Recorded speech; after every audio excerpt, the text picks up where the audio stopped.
thought there was a measure of Christian influence at work there anyway, I think, from something you said in the sermon. Partially, I was baptized into the church as an infant into the Episcopal Church in the United States. And the church where we were going was a rural church in Alabama. And it was initially something of a evangelical, at least maybe even leaning reformed Episcopal church. But the priest left, and the bishops that came after that were just run-of-the-mill liberals and did what liberals do and destroy the church.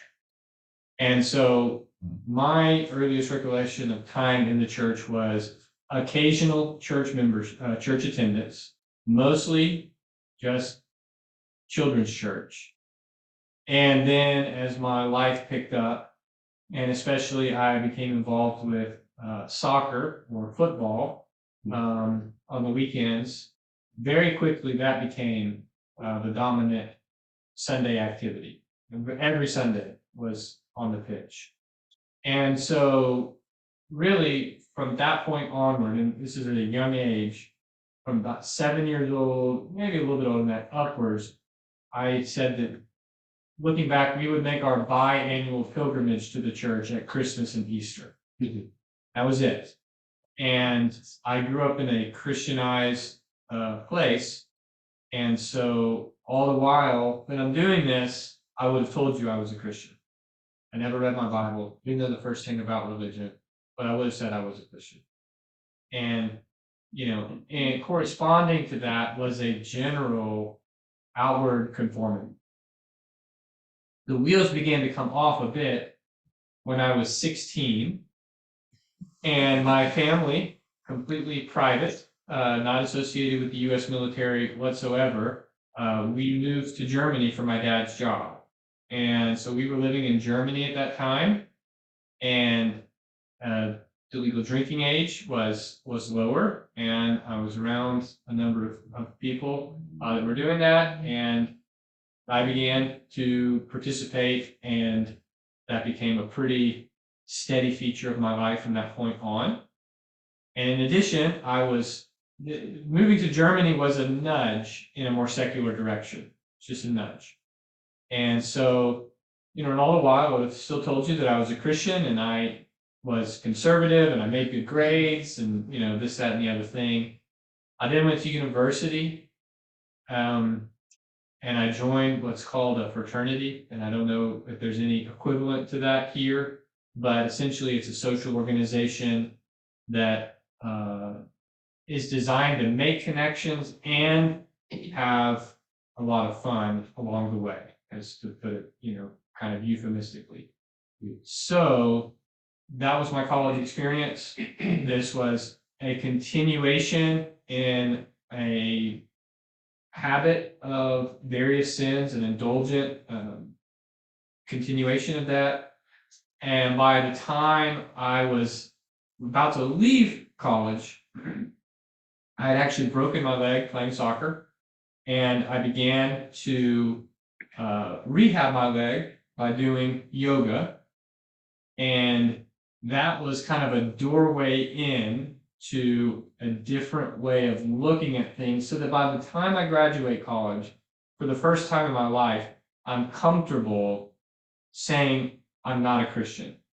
So I would say a bunch of things, a bunch of vain platitudes that you may hear often. I'm spiritual, not religious. I believe in a God, but I'm not willing to tell you what he's like. And I'm sure that I'm going to heaven because I'm doing the best I can, and he will take note of that, and so on and so forth. So I'm 22 years old, come from a well-to-do family, have a good college degree, made fine grades, got a good job, and from the outside looking in, it would seem like I was being successful. But even during that time, I knew I was miserable. It wasn't like I was depressed per se, but I knew I was miserable. And every once in a while, I would feel conviction, and I would attempt to pray.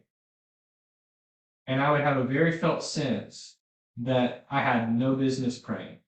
And I felt like that my prayers were not, I honestly remember very keenly that I thought my prayers were not able to rise above the roof. And that was essentially the state I was in at 22 years old.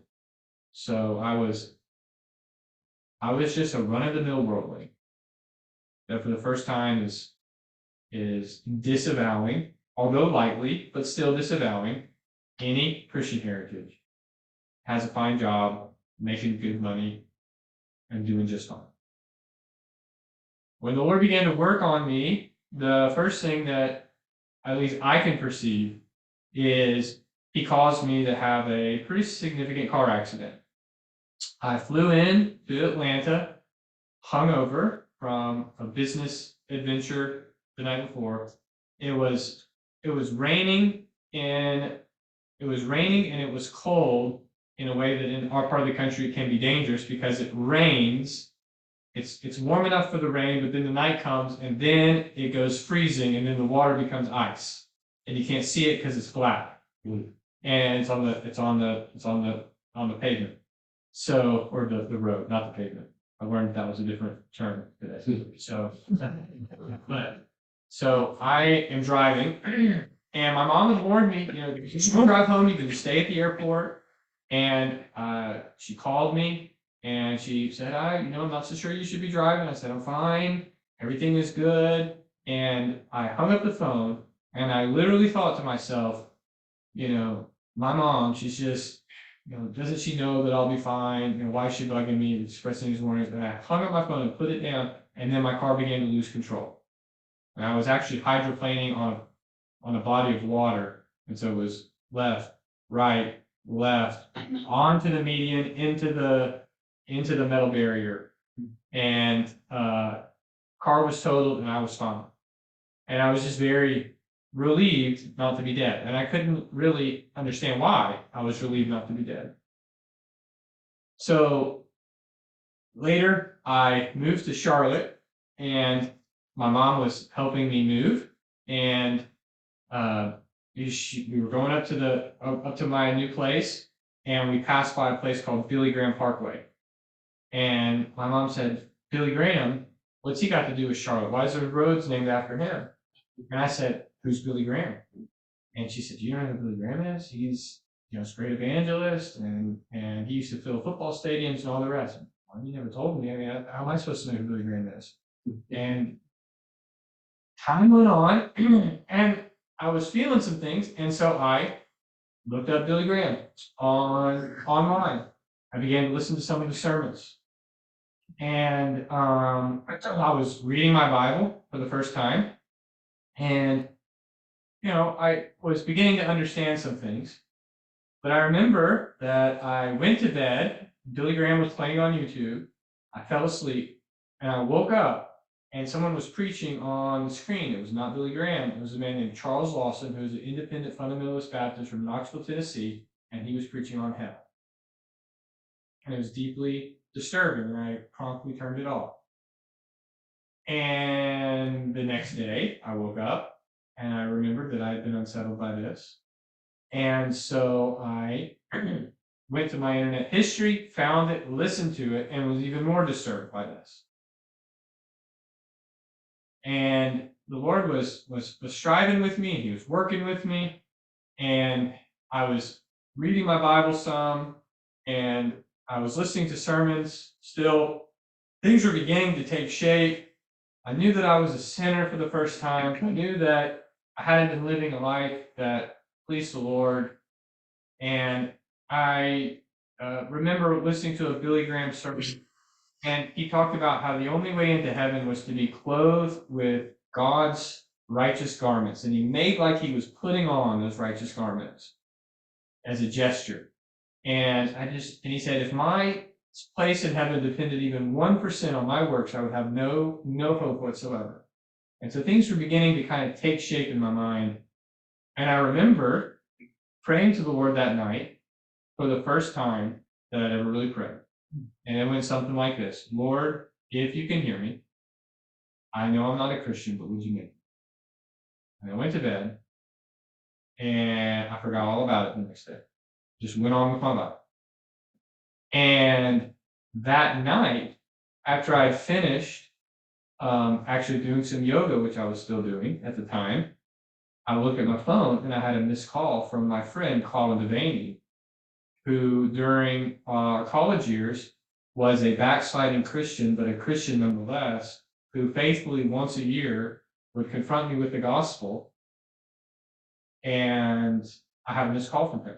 And then I remembered my prayer. And it dawned on me that the Lord sent my friend to call me. I was very aware of that.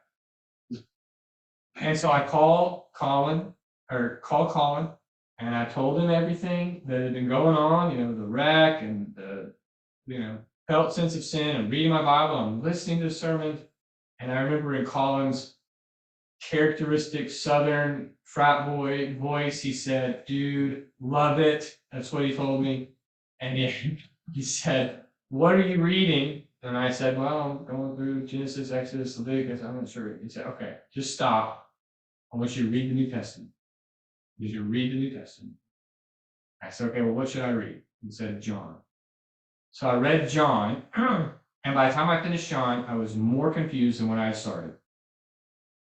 And then I flipped over to the next page, and I was reading Acts, and the Spirit comes down like a mighty rushing wind, and there's tongues of flaming fire, and everyone speaks, and everyone hears it in their own language. And I thought, I'm not ready for this. And so I closed Acts. I went back to Matthew. I don't remember what I thought about Matthew. I did remember reading Mark and thinking that it was a little bit shorter than I was used to, and it ended maybe a bit abruptly. And then I began to read Luke, and here's where the Lord opened up things for me. And I began to see things, and I began to understand things.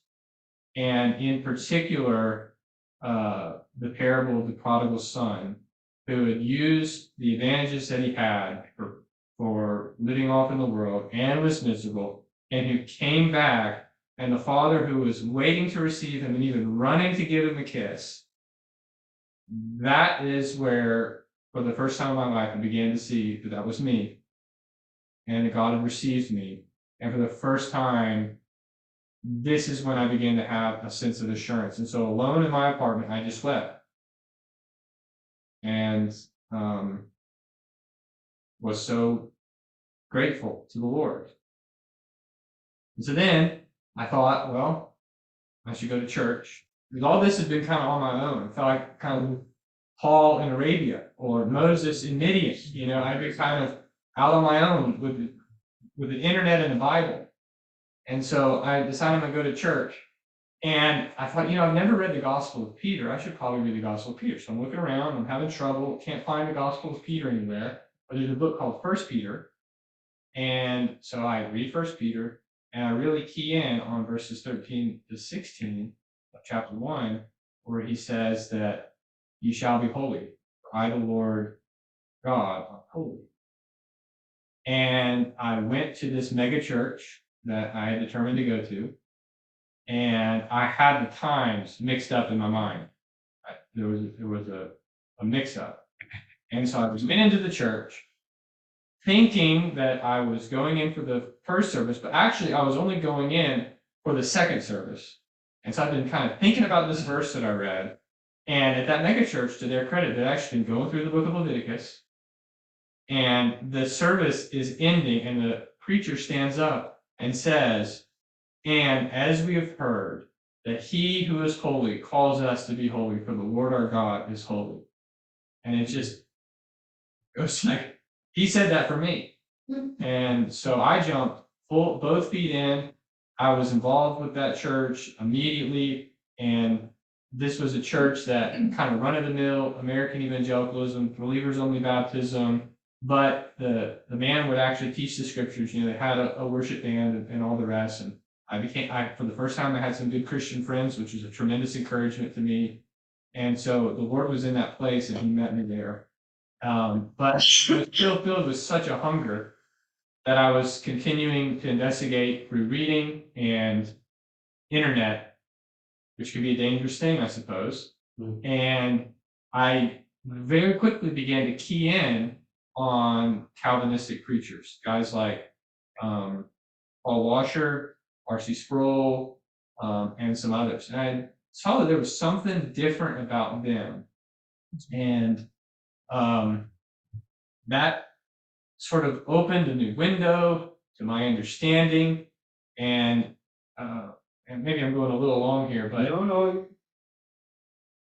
early on, I had a real desire. I mean, I was telling a pastor here today that in those early days, the moment I met someone, we were going to talk about the Lord, whether they wanted to or not.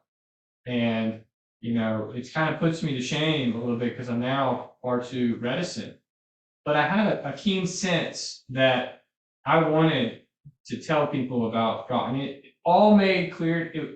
When the gospel came and it was so clear to me, I thought, this is it. No one ever explained it to me this way. Now that I have an understanding, I'll go and I'll explain it to them. It's all of grace, not of works, and they will definitely accept it. Who would say no?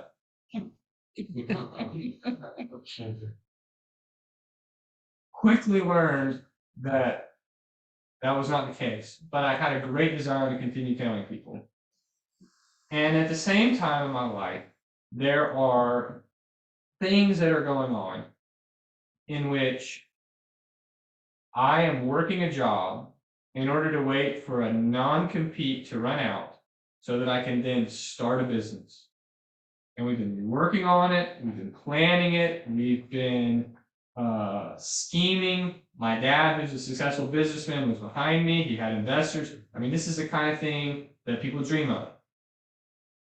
And we were ready to go, and market was right, and everything looked good. There was a little bit of conflict here and there that the Lord used to make me second guess. There was some disagreement among the people that were involved.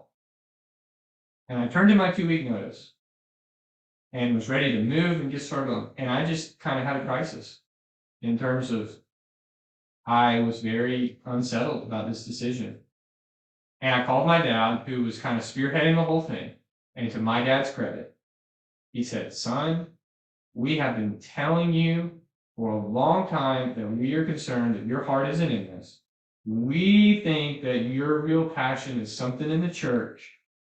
And I don't know what this means, but I'll tell you this. It does us no good to invest in someone that doesn't have their heart in it. So you need to figure this out. And that was a great relief to me. So I ended up moving to Glacier National Park, of all places. I was driving a red bus through that park, and I was involved in a parachurch ministry called a Christian Ministry in the National Parks, which is trying to witness to the park workers who come from all manner of places. It's not an organization I would recommend, but once again, the Lord was there because there was a church nearby, a missionary church in a really poor, rundown place, and a man named Ken Ainsworth took me under his wing and really ministered to me. And I just told him, I said, I'm here basically because I'm stuck between two worlds and I don't know what to do. And I'm trying to think if the Lord wants me to go somewhere or if he wants me to just work, and I don't know. And he talked with me, he prayed with me, and he said, you got to go. You got to do this. And at that time, I come into contact with some men at Greenville Seminary, and I explained to them my conflict and challenge.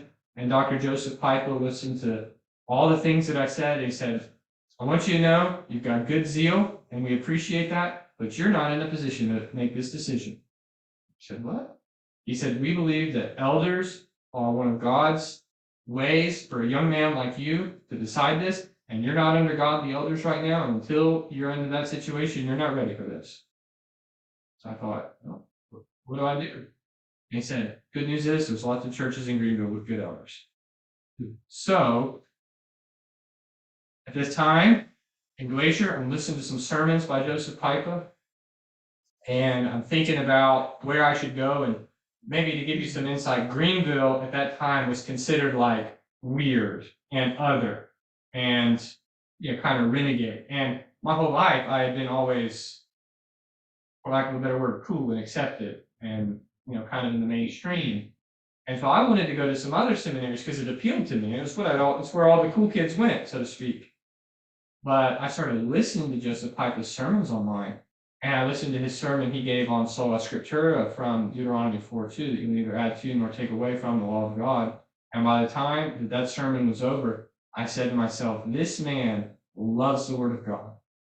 And if I'm going to study anywhere, I'm going to study with him.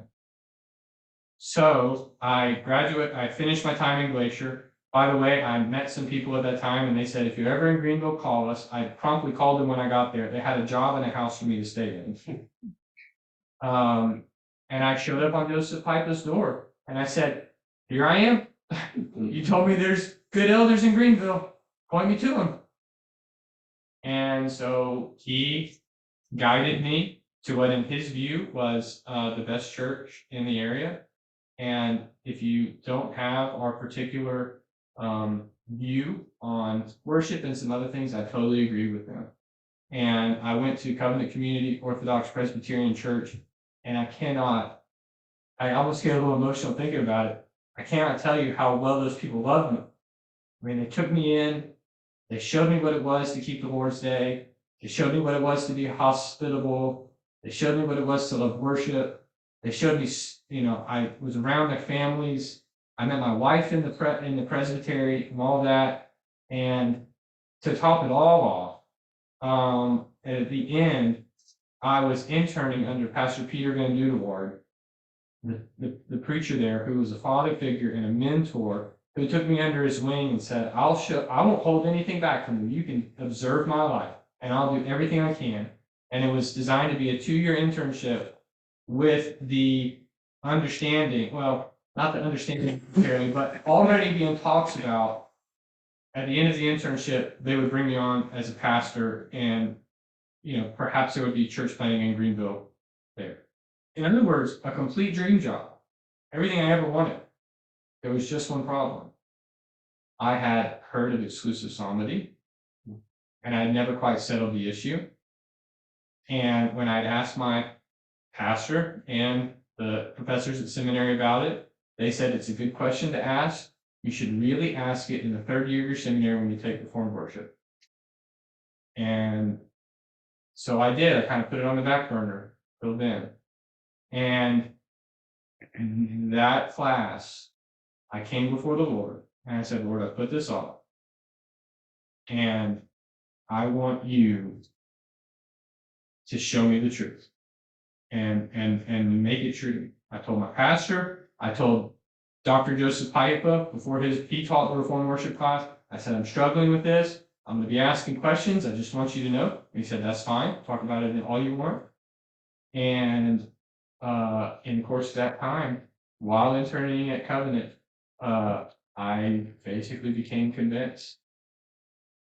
And that created a measure of friction, and I became convinced, but then I had a secondary thing to deal with, which was the role of conscience. Can I go against the church? Because am I allowed to do that? And I'm struggling with that because I love the church and I love the pastor and I love the elders so much. And what the Lord did at that time is actually we had Maddie and I by this time had Levi, who was 9 or 10 months old, and the kid had not grown from the time he was 3 months old to 9 months old. A severe failure to thrive. Nobody even knows why the problem was. It's still a mystery to us. But the point is, he was miserable and he was small. He was so small, he wasn't even on the growth chart. He was pounds away from being on the growth chart. We had to take him to the hospital, and the result of it was he had to have a feeding tube put in him so that he would digest this hypo-elemental formula that basically there's no allergies to it at all.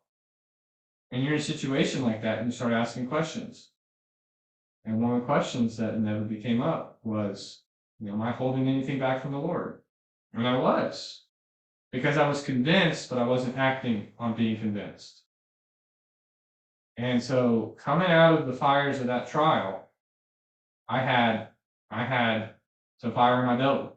So I scheduled an appointment with the session and said, I'm persuaded of exclusive psalmody, and I can't sing hymns any longer. And they said, that's fine. That's okay. It's going to make things a little hard in the OPC, but it's okay. And then my pastor told me privately that he'd like me to study a couple other things, because he didn't want me changing another conviction every 2 or 3 months. Perfectly reasonable. And he said, I want you to study head coverings, creeds and worship, and instruments. And your internship is up in May, and if possible, we'd like for you to be able to tell us before then. Well, then COVID hit, and I had all this disposable time on my hands. I scheduled another meeting and said, you asked me to study these, and I've gone the way you didn't want me to go in all those ways. And so, with prayer and tears, and I have to really thank Pastor Peter Van Dudewaard for this a lot. Because on the side, he was helping me tremendously and understanding and helping me to do this in the right way, such that when those ties were severed, it was done with full transparency and it was done in the right way to the extent that though people were sad and though people were disappointed, no relationships were broken, which is quite rare. I'm beginning to understand. And so, and really, the credit goes to Pastor Peter for that. And the Lord who gave me grace, of course. So, I find myself coming up on my last year of seminary and nowhere to go. And I had known Pastor McCurley, and I had also known Pastor Beers, both of whom were deeply impressive to me in a number of ways, from what I saw, from what I heard. Pastor Beers had helped me think through some of these issues. My in-laws had gotten to know him because they lived in the same area and they really respected him. And so I'm thinking about all of this. And at the same time, there are all these warnings coming from all these people that I respect and love about the continuum. And it's essentially, don't go into the continuing, go into the RPC. Like, that's the message of it. And I know y'all will appreciate that. And you know, the things that we're being warned about, they're very colorful. And they're the type of thing that you hear and you go, what? I mean, is this really true? This would be deeply concerning and so forth. And so it was quite an honor, really. Pastor Beers and Pastor McCurley came to my house, and you know, we had kind of requested an audience with this. And I remember Pastor McCurley, he said, so I understand, y'all want to talk, I got some questions or some concerns. And he said, let me tell you about a principle that I fully embrace, and it's that I want you to be open with me, and I'll be open with you, and that's how we'll build trust. So ask me anything you want, and I'll be as transparent as I possibly can. So we just came out with it. You know, people say this, and people say that. He answered everything very patiently, very cogently, very convincingly, and it put us to ease. And we began attending Greenville Presbyterian Church, and very quickly were accepted and loved and at home. And so we transferred our membership there with no prospects, no empty pulpits. You know, in the United States, we have kind of the opposite problem in the sense where everything's pioneering. It's all new work. And so we went, and I had always wanted to go back to my home state, even when I was in the OPC. There's only one OPC church in the whole state of Alabama. So I had always been praying that. And without getting into all the details, no sooner am I in the continuing that all of a sudden I start hearing about all these people in the area that are interested in the church in Alabama. And I'm making phone calls and I'm trying to get them together and all the rest. And then I tell Pastor McCurley, you know, Pastor McCurley's, he said, go. I talked to Pastor Beers. He says, drive on, you know, see what happens. Eventually we have a weekly or a monthly Zoom meeting, where in that Zoom meeting we all get together and I would send them a sermon to listen to that would be something, you know, FCC related, and the minister would be a part of that Zoom meeting. We'd discuss the sermon, asking questions, and the Lord was just kind of building momentum. We went down for an information meeting, and we have visitors coming to the information meeting. There's some other circumstances that are changes, and another information meeting, and Before you know it, they have the next one, and it's the question where, okay, all things being equal, what's your estimated level of financial giving? And the numbers came back strong. And so I graduated seminary after a year of having been in the free church, and I'm sent by the presbytery beginning in June 13, 2021 to serve as stated supply with this little group in Alabama. I mean, that was not on the radar. When I came out of the OPC, it was nothing. And God is blessed. We've grown since then. I'm working also full time at a local Christian school, teaching a number of things, including apologetics this year, which was a thing that opened up, and it gives me great joy. And in the meantime, I've been in the free church. There is a legislation that was passed some time ago that essentially says that if you study at another seminary like I did, then that's okay. However, you must pass what amounts to 17 final exams from the free church seminary. Mm-hmm.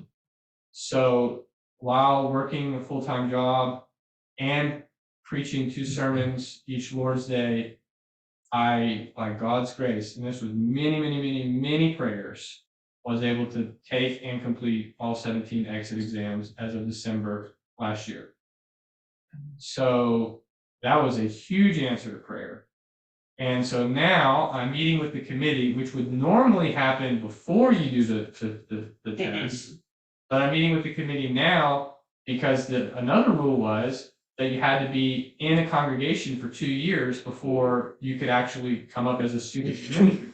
So I completed my studies as a private student. That's done. Now my 2 years is available. So I'm asking them to basically certify or accept me as a student, even though I've completed it.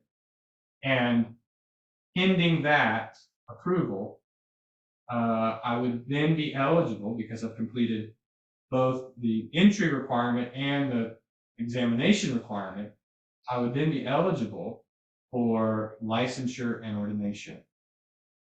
And this is happening at roughly the same time that our congregation has grown, and we're doing well for a small church plant. And so there's a petition at the General Assembly this year from our presbytery to raise it to a fully sanctioned charge, which, should that happen, they would then be able to call a minister. And should I be licensed at roughly that time, I would then be eligible to receive a call. So there's a lot of moving parts in all of that, but we're praying, and we have some good encouragement that these things may come together into a formal call beginning maybe this year. So that's kind of a whirlwind tour. I've found many things. Like saying Psalm 34, I've never wanted anything. God has always been with me. He has supplied needs that I didn't even know I had, and done it in ways that were unexpected. I received a phone call one time to come to the office at seminary, only to find out that someone who didn't even know me had called and contributed $5,000 for my tuition. We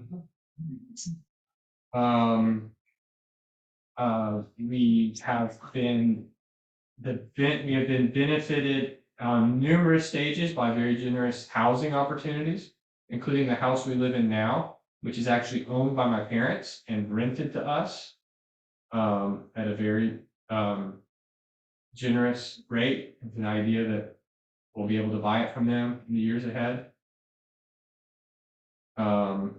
Is it a town you're in, or is it more of a city?